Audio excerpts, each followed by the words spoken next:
about this love, about this, about this love, about this love, love, about this, about this love, about this love. How you guys doing today? You are tuning into About This Love podcast with myself, Dale, and my wife, Sherelle. We are coming to you from the Baltimore County area, and today's topic is Titanic relationships. So what's a Titanic relationship? To me, individuals that are under the impression that nothing or no one will ever bring their relationship down. So it's almost like a us against the world idea. I don't think it's us against the world as much more as it is more so just having I would say like a kind of a ignorant positive outlook, on life. And I say ignorant because it's like situations will come at you, and oftentimes you don't know how you will respond to them until they come. So I can respond and say, yeah, I'll do this, or no, I won't do that. But when the situation arises at that moment or at that time, my response probably will be different from what I said I would or wouldn't do. Remember back in the day when they had those what they were called? Those like questionnaires that you would ask like the person you get into a relationship with, the top 10 questions. Yeah. You ever did that? Do you like me? Yeah. Well, no, I mean, yeah, do you like me? But what would you do if we had 5 kids and one was in a wheelchair? Would you leave me with the kid? Like stuff like that. Like, yes, I will leave you in a heartbeat. Oh my gosh. But everyone put their best foot forward when answering those questions. But then when you're in a relationship with someone, it's like things come up that you didn't even think to ask about, Yeah. And so like I get what you're saying. So just like the Titanic, it was thought to be unsinkable. Like it was built to withstand a disaster. Or so they thought. Or so they thought. But what they didn't expect was this iceberg to like rip through the whole bottom compartments of their backup plan, basically. Yeah, I was chuckling to myself when I watched the movie probably over 10 years ago. I remember a guy was like, not even God himself can sink this ship. I was like, wow, kind of big words, not even God himself, huh? So the Lord can't sink the ship. But I mean, I guess I don't know if that was really what someone said in real life, but regardless of the fact, it was sank. So, well, no, I think it just spoke to just how much faith people put into the build of this ship, of this great, like I think it was said to be a great vessel. Like some of the things that it was said about it was just that how great it was, and it was just unsinkable, and it could withstand, the test of time, and the list goes on. Yeah. But in our relationships, we think the same thing. Foolishly, we get into something, and just like that iceberg, so we'll get into a relationship, and just like that iceberg, we just see the tip of it. Like the people on the Titanic, they just seen the tip of the iceberg. And I know a lot of times people are just saying, oh yeah, no, this part of the story was just the tip of the iceberg. There's more. It gets deeper than that. We really don't see what we're about to encounter below the surface. Yeah. And it's like, I mean, to be honest, we are all in for what we see. And some people aren't always even that all in for what they see, even above the surface. And then once they get into it, it's almost like dang, I didn't know he had this, and I didn't know she did that. And, Or I was thinking, what about people who have that type of iceberg mentality, have that Titanic mentality, and they get into a relationship, and it's like, your spouse or your partner throws you a curveball, like, yeah, I got a son in another state. You're like, oh, wait a minute, I ain't even had kids, something like that. So I mean, I definitely get the analogy, but I think that people should have that kind of mindset. I think they should, but I think they shouldn't have it foolishly. I think that we should have the mindset, and say things like, my relationship is going to stand the test of times. When you and I were just laughing earlier, I was saying, 20 years from now, 20 years from now, I can say, I've had to put up with all your mess, for 20 years. And I'll say it's because I loved you. And, and laughing and joking, partially. But, the reality of it is, 20 years from now, we probably will say that. And 20 years from now, we'll probably remember that we said that. But also 20 years from now, we would have probably gone through a lot much more than what we've gone through now. And I do want us to have a Titanic mindset, but just not the mindset as if we we can go through everything as far as like by ourselves. I think that with the right mindset and with a mature and what I would call a reality perspective, you can definitely say things like that. But just understanding that life does happen, and when life happens, oftentimes you have to sit down and sit on a bench for a while and watch the game from the bench and kind of re-strategize on what to do next, Well, yeah, I think definitely having a game plan, having that Titanic mindset, it is good in a relationship because it's like, well, we can do all things together no matter what hits us. Our backup plan is, I think they even said for the Titanic that even if it was to be put in a predicament where it would be hit for some reason, it would break up into 4 compartments and it would float. Each compartment would float on its own. And I don't know if this is based on the movie Titanic or the documentary that I watched, but it was just that people just knew that, I have like full faith and trust in this fine vessel that is supposed to be unsinkable. And even if it does get to a point where it needs to sink, it will probably break apart and sink in the way that it's supposed to, or I'm sorry, not sink, float in the way that it's supposed to. And it's like you said, not being foolish is having our backup plan.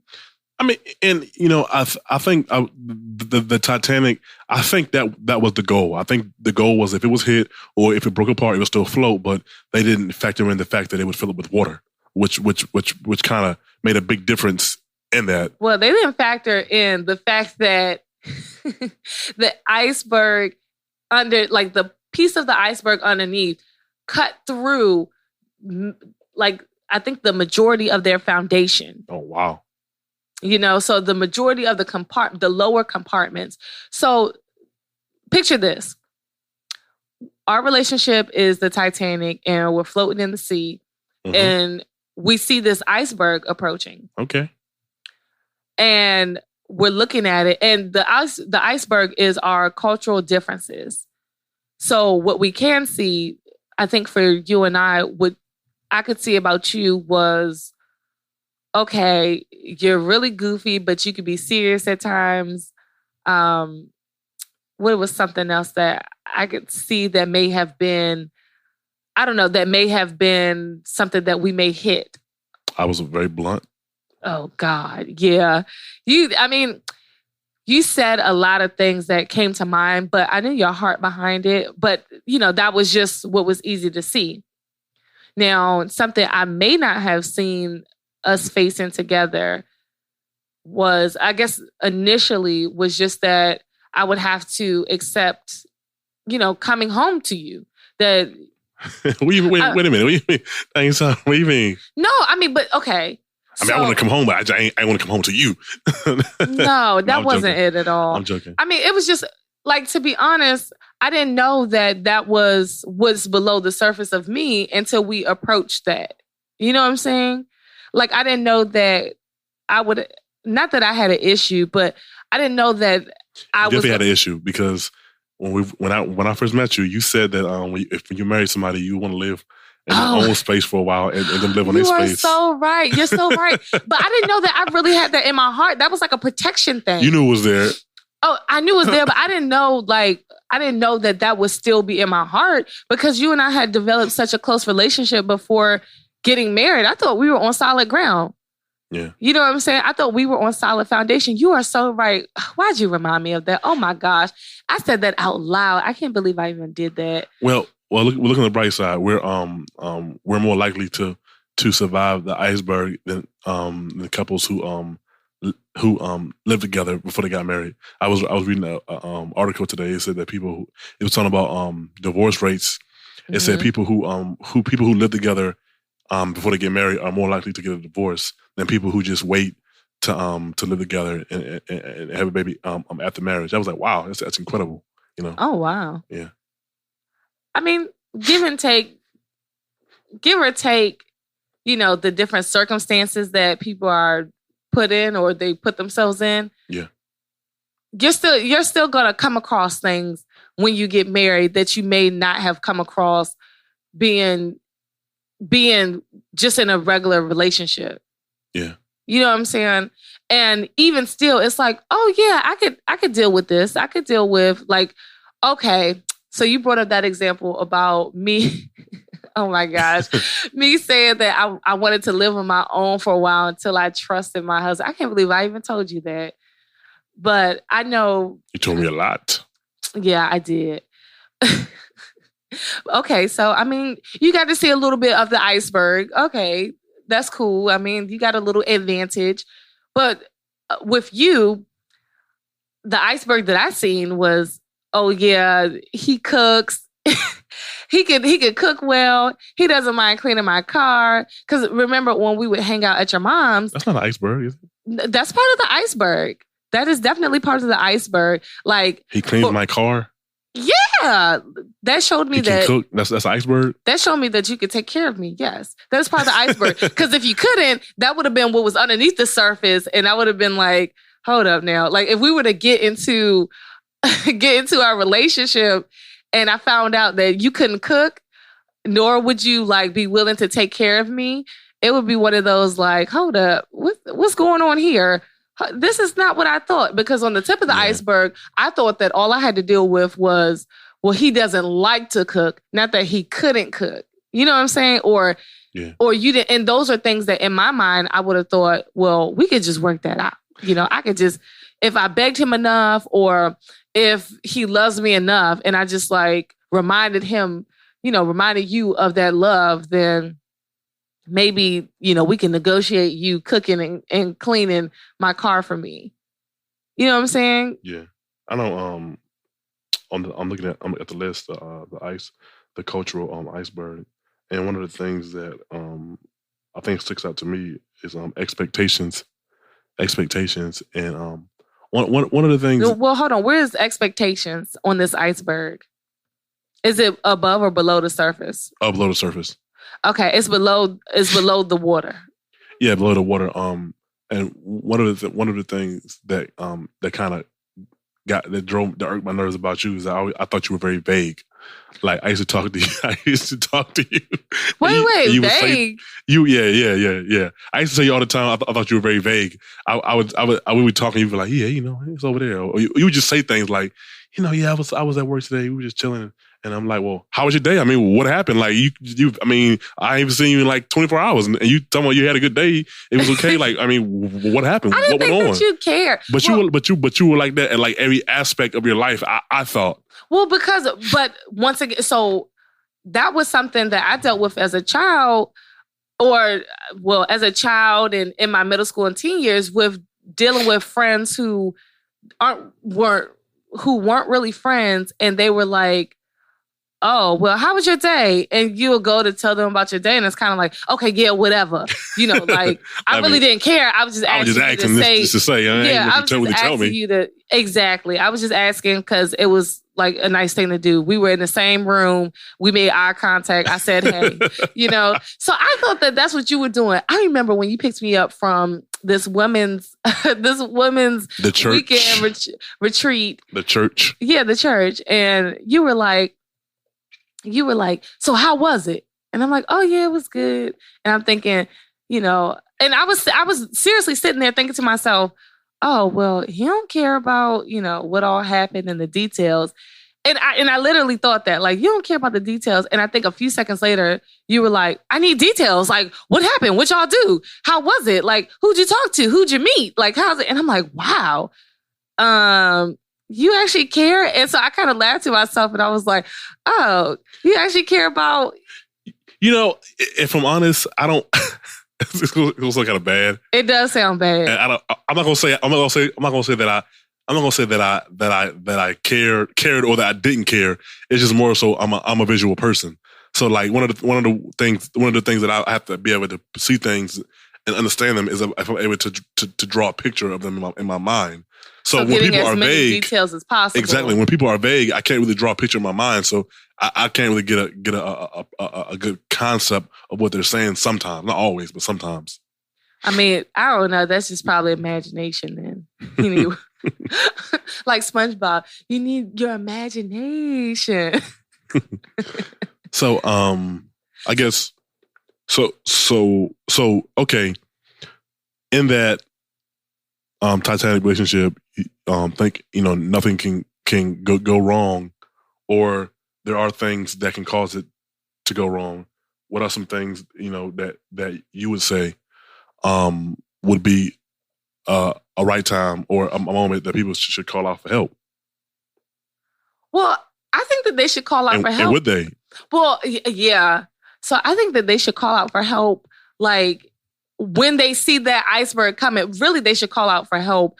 Like when they're getting on the Titanic. But it sounds crazy because it's like, no, this is, my relationship is solid. I've did this. I've checked off the list of like the 10 things, I should know to have a solid relationship, to build this foundation.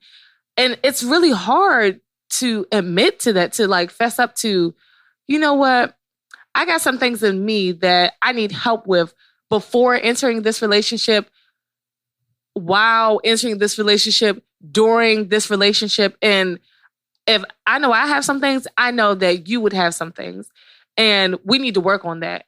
I know when we were going through our marriage counseling and we were finishing up like our last week of marriage counseling before our wedding, I think both of us definitely said like, no, we're going to need to come back like soon after we get married, because there's things that we didn't think of.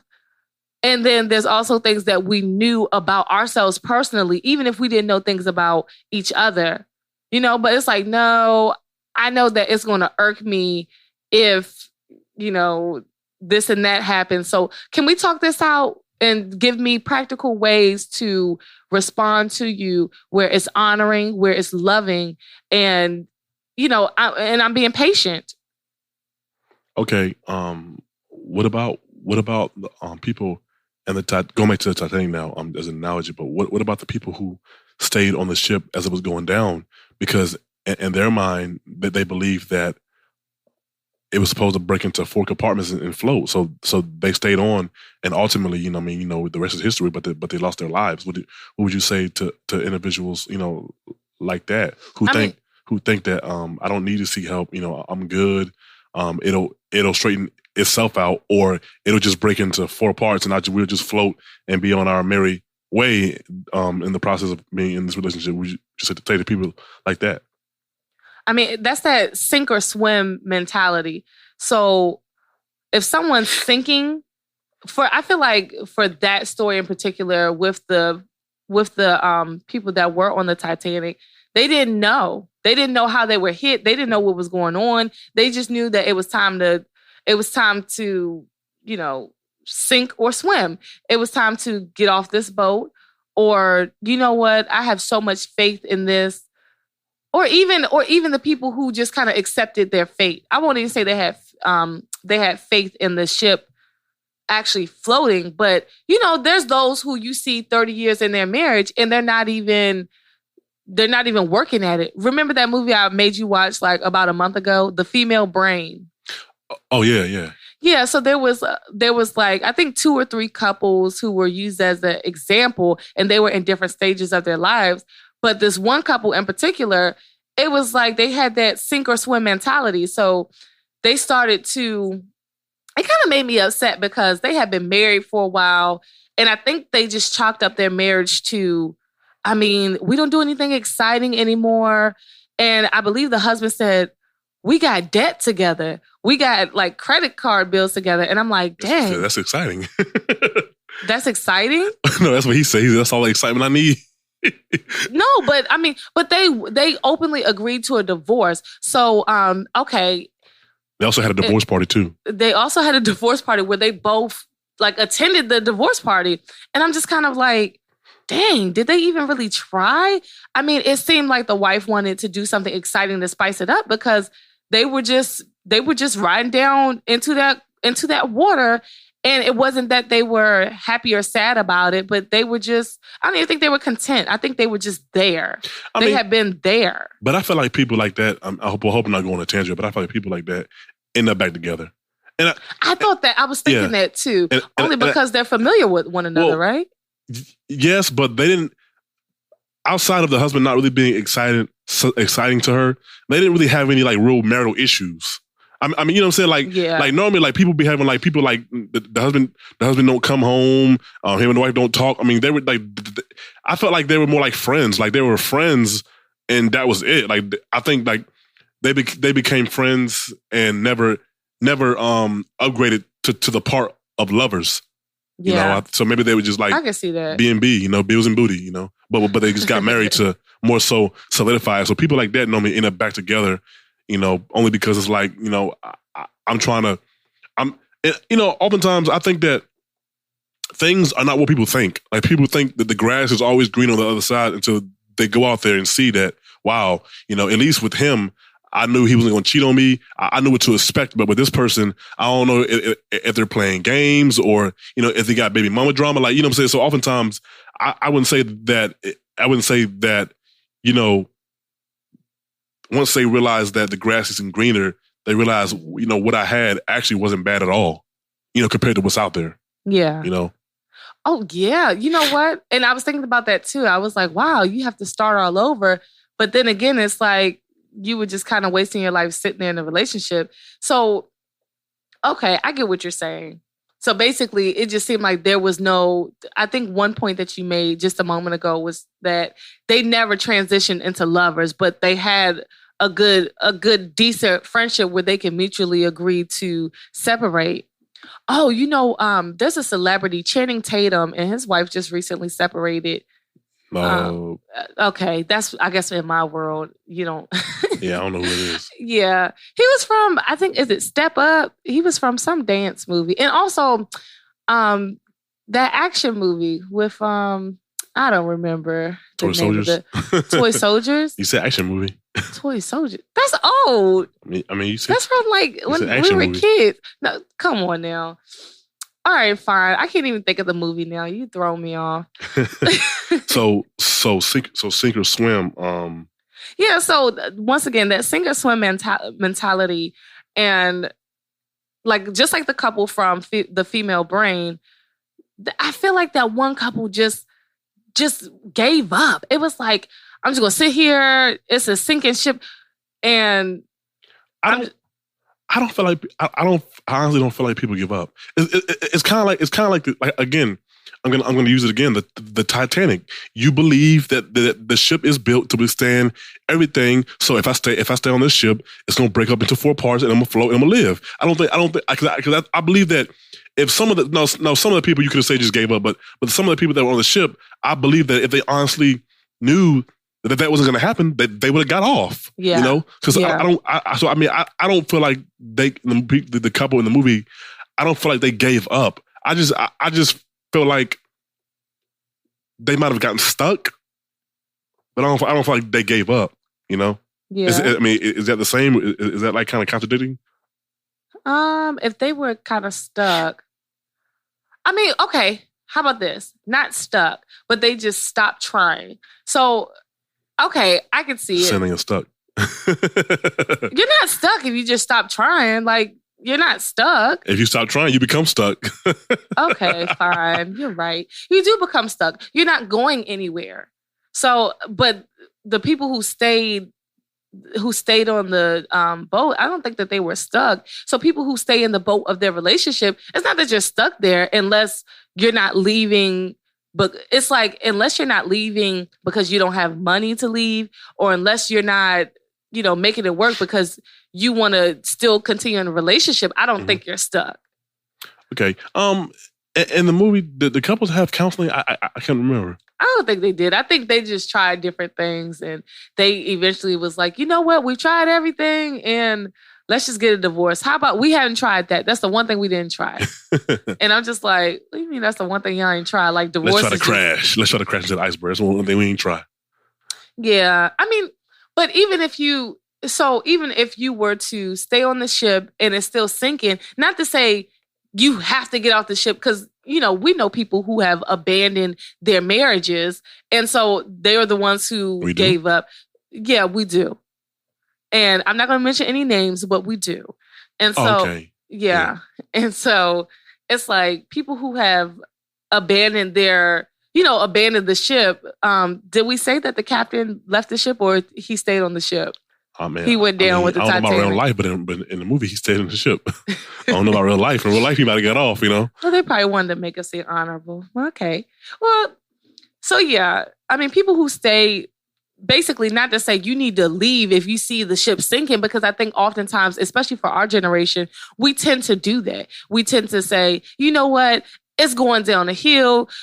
It's going down the hill. It's going, down into the water cold. I don't know how to swim. I don't know, I don't know what he got going on over there. And then he got this, issue with his family that I don't want to deal with. I got my own issues. And it's like, how do you stay on that sinking ship and get it to float again? So what would be, I wouldn't say, okay, you can't get that ship to float again because it's already been damaged. Mm-hmm. I'll say that, because that doesn't make any sense to stay on that sinking ship. But how do you move over to your life raft? How about that? That's a better. So how do you move off of that? Like, how do you reinvent your relationship with the same person and still call it the Titanic, or you would call it something else? I mean, I think for me, for us, you just always have those veterans. People who've been married for a long time, I call them vets. People who've been married for, I'll say 10 plus years, You always have those, in your corner and as friends. And when things get rough or times get tough, you're able to go to them, because normally people who have been, married for longer than you, and I would say are in a good marriage. Like they love each other. They're still romantic. Mm-hmm. They're still making good love. It ain't like we've been married for 30 years and we had sex since 1995. Nah, but people who are in a good marriage are able to really, if you're friends with them, they're able to really help you.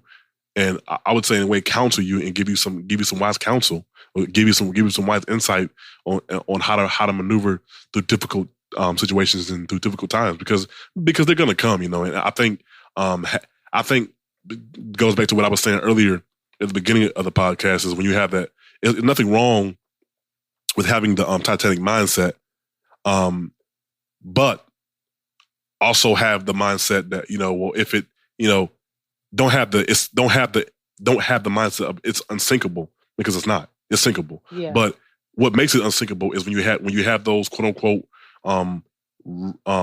lifeboats, which are people in your life that you're able to go to and able to relate to when things get rough, and able to get wise counsel or seek wise counsel from them.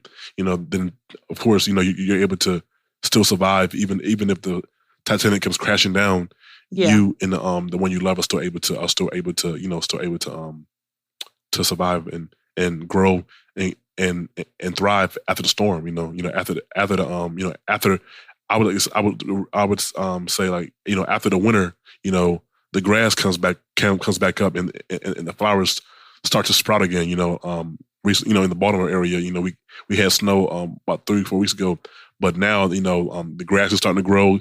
I seen a guy outside this morning cutting grass. The grass is starting to grow. So you're saying that the season basically, don't think that you will be stuck in winter. Don't think you'll be stuck in that one season, but also refer to your life raft. Refer to those who can kind of pull you in and kind of rescue you. Yeah, even if it's mom and dad, or even if it's grandma and granddad, or auntie and aunt.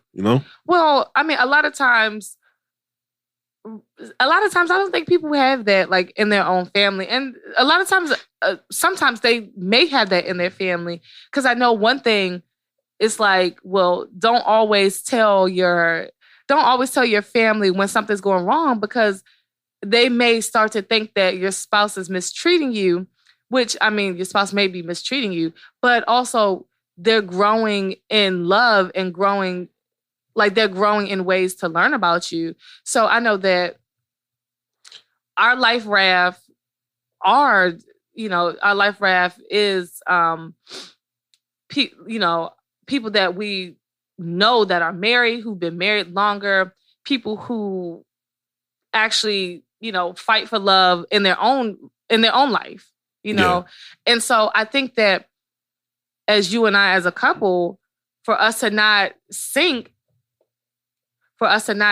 we should, we probably should come up with a game plan, an exit route for ourselves. You know what I'm saying? Like if we can't get in contact with our life raft, if we can't get to it or get to our support systems, it's like, well, how are we clinging together to float and to deal with this iceberg, to chip away at it one piece at a time? Because you know what? I notice what happens is if you don't address something, like eventually you're going to hit something else. And you never really fully repaired yourself from that first iceberg of whatever that was that you just couldn't get past. Yeah.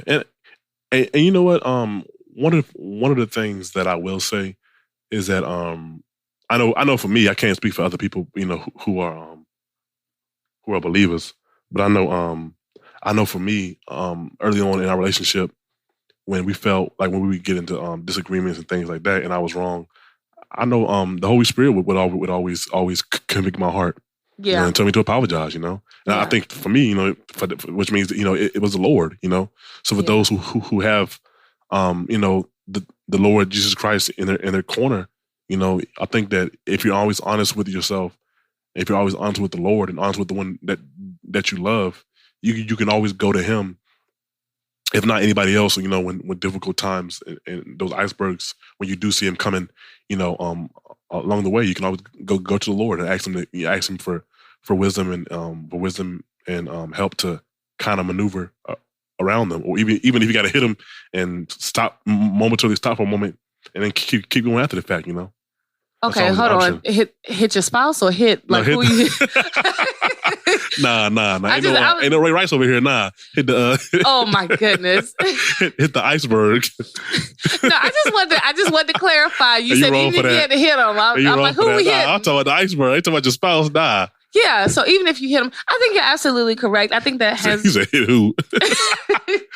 I don't know. I might have zoned out a little bit. You was talking about hitting. I had flashback. I don't know. I'm just kidding. But no, so I definitely agree. I think the Lord definitely has been our ultimate life raft. Like even when we couldn't get in contact with those, or, just for various reasons, it's late at night, bad timing, or, they're dealing with their own situation, because these are married people that we're going to, and they do go through life just as we do. And we can't always just put our drama on them. We have to actually deal with it like adults and confront it. And we have to confront it because I'm only going to be married to you. I'm not married to them. I'm only married to you, and I'm going to have to go home and answer to you. Just like, in the same way you have to go home and answer to me. So if you made a decision based on what they were saying, and it's like, hold up, that's not what we agreed to. Who you married to? You married to them or us? It's like, I do respect their philosophies. Yeah, I do respect, that they have love for us, and they know us, and they are rooting for us. I do respect that. And I do respect any advice that they have to give to us. But if we can't get to them and we can't get that advice when we need it, and, one of us is about to flip. We always have the Lord. We do have the Lord. And it's like, Lord, please. Like, I think that's just a benefit of the Lord being our foundation and our life raft. It's like, Lord, like, okay, show me in what way. I know one of my prayers when we first got married was, Lord, show me the way that you would want me to respond to my husband that is pleasing to you. Mm-hmm. And that was a real thing, because I don't think I've seen long enough. I hadn't seen it naturally. People who responding in a healthy way. People who respond to their spouses in a healthy way. And that was something that was underneath the water on that iceberg that I may have hit myself that we have hit, and where I may have been a little bit snippy. And I was like, dang, a little bit. Maybe a lot of it, snippy, sassy, angry, attitude, all of that. Throw it all in there. Yeah. That's all a part of that iceberg. And it was just kind of like, I don't think that that's building us up. That's not saving us. I want to be able to save us so that when something real, something serious come along, we're not drowning, because we've patched up the hole that, that just was going to be created anyways, but we still took the time to patch that up. Yeah. And so, I definitely went to the Lord and with that prayer, and I still do at times. And I doubt that I would ever not go to the Lord with that prayer, because as we grow and as we continue to walk in relationship with each other, even past this day, even past this year, there's still going to be more things that come up. As Most mature definitely. as I can be, as old as I can be, you see those videos of those old people in the retirement home and the walkers fighting. Not that we would be that bad, but it's still things that will rile us up. Rise up, yeah. Yeah, and make us upset.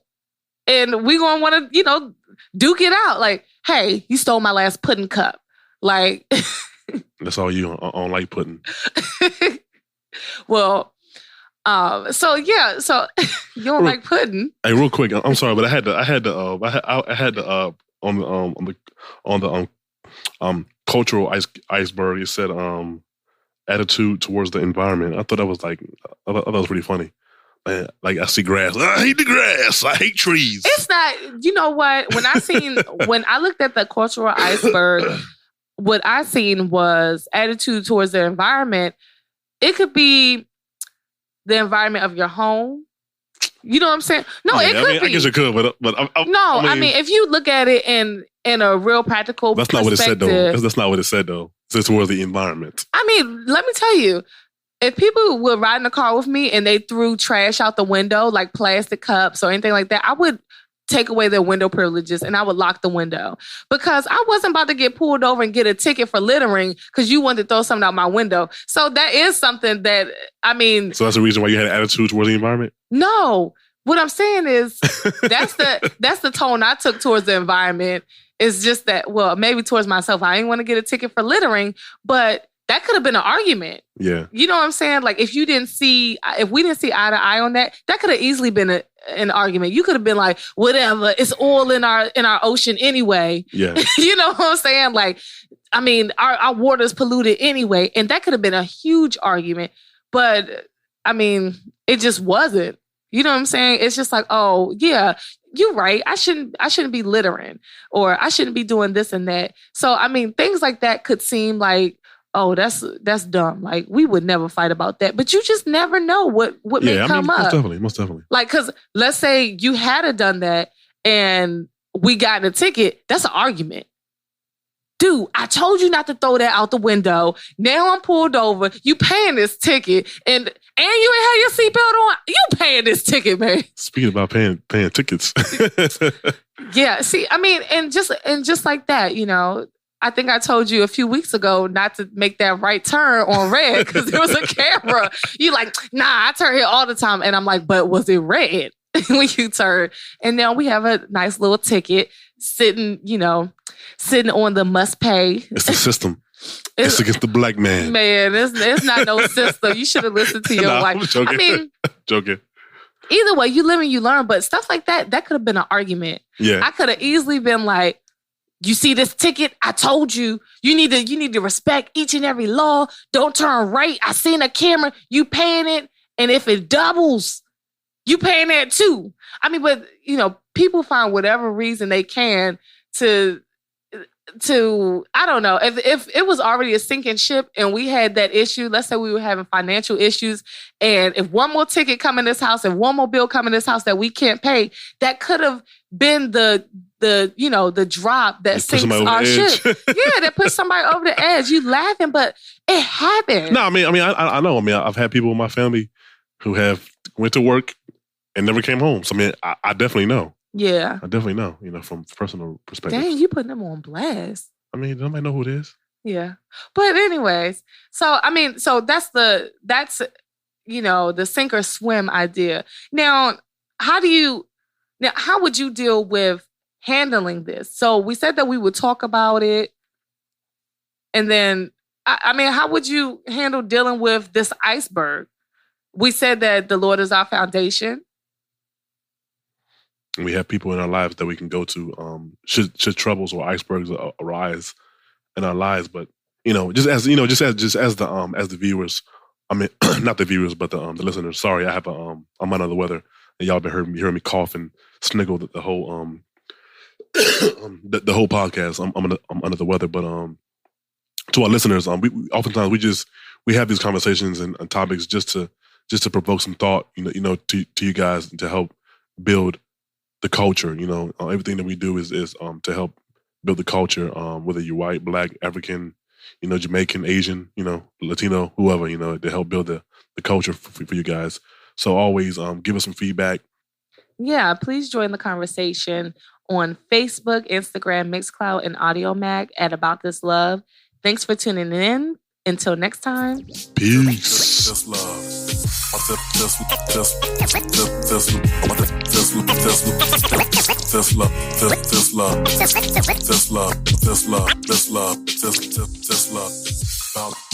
love.